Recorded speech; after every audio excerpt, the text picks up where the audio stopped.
మేడ్చల్ మల్కాజ్గిరి జిల్లా దమ్మాయిగూడ మున్సిపాలిటీ పరిధిలోని అహ్మద్గూడ ఇందిరానగర్ కాలనీలో వెలిసినటువంటి శ్రీ శ్రీ శ్రీ శ్రీ ఎల్లమ్మ తల్లి దేవాలయ ప్రాంగణంలో మనం ఉన్నాం.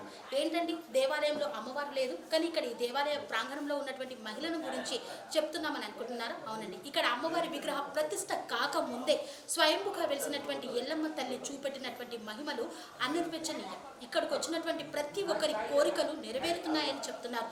మరి అంతటి మహిమగల అమ్మవారి సంకల్పం వల్లే ఆ అమ్మవారు ఒక భక్తుడిని ఎంచుకొని ఈ యొక్క దేవాలయాన్ని నిర్మించుకుంది. మరి విగ్రహ ప్రతిష్టాపనకు కూడా ముందుకు వెళ్తున్నారు. మరి ఈ నేపథ్యంలో స్వయంగా వెలిసిన ఎల్లమ్మ తల్లి మహిమలను గురించి ఇక్కడి కాలనీవాసులు మరి ఇతర కాలనీవాసులను గురించి అడిగి తెలుసుకున్నారు.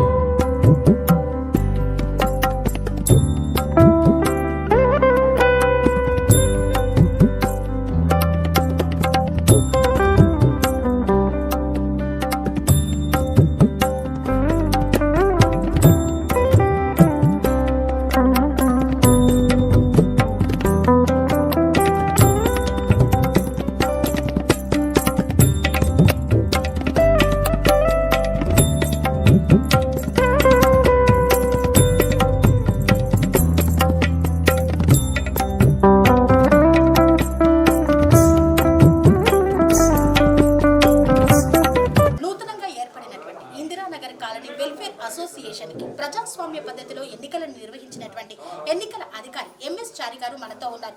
వారి యొక్క కాలనీకి మొన్ననే విచ్చేశారు. అయినా కానీ ఇక్కడ దేవాలయంలో అమ్మవారి యొక్క మహిమలు ఎన్నో ఉన్నాయని వారు కూడా గుర్తించారు. మరి ఈ నేపథ్యంలో సార్, మీరు ఇక్కడ ఈ కాలనీకి వచ్చేసి ఎన్నికలు నిర్వహించారు. ఈ రోజు మరి వారి అందరితో కూడా ప్రమాణ స్వీకారం చేస్తున్నారు. సో మరి ఈ కాలనీ ఏర్పడడానికి కారణమైనటువంటి అమ్మవారిని గురించి ఆ భక్తులు ఒక్కొక్క రకంగా చెప్తున్నారు. మీకు ఎలా అనిపించింది సార్? మల్లేష్ వంశీరాజు గారు దాదాపు 20 సంవత్సరాల నుంచి పరిచయము. ఆయన గురించి చెప్పాలంటే చాలా గొప్ప విషయాలు ఎన్నో ఉన్నాయి. ఎన్నో కాలనీలకు ఫౌండర్ అయితే ఆయన ద్వారా కూడా నేను దాదాపుగా 30 కాలనీలకు నేను ఎలక్షన్లు చేస్తూ ఉన్నాను ప్రతి 2 సంవత్సరాలకు ఒకసారి. ఈ ఇందిరా కాలనీ యొక్క ప్రత్యేకత ఒకటి గుర్తించాను నేను. ఈ కొత్తగా ఏర్పడ్డ ఈ కాలనీలో ఈ దేవాలయము ఒక మహత్తరంగా చాలా బాగుంది. ఈ దేవాలయం అభివృద్ధి ఇంకా పూర్తి స్థాయికి చెందిన తర్వాత దీని మహిమ చాలా ఉంటుంది కాలనీ మీద. ఈ కాలనీ ఇంకా అభివృద్ధి చెందాలి. ఎలక్షన్లలో కూడా ఈ కాలనీవాసుల యొక్క గుణం కూడా నాకు బాగా నచ్చింది. ఎంతో ప్రజాస్వామ్య పద్ధతిలో నేను ఎలక్షన్ చేయడంలో సహకరించిండ్రు. కాబట్టి ఈ కాలనీ ఇంకా అభివృద్ధి చెందాలని నేను నా మనస్ఫూర్తిగా కోరుతున్నాను.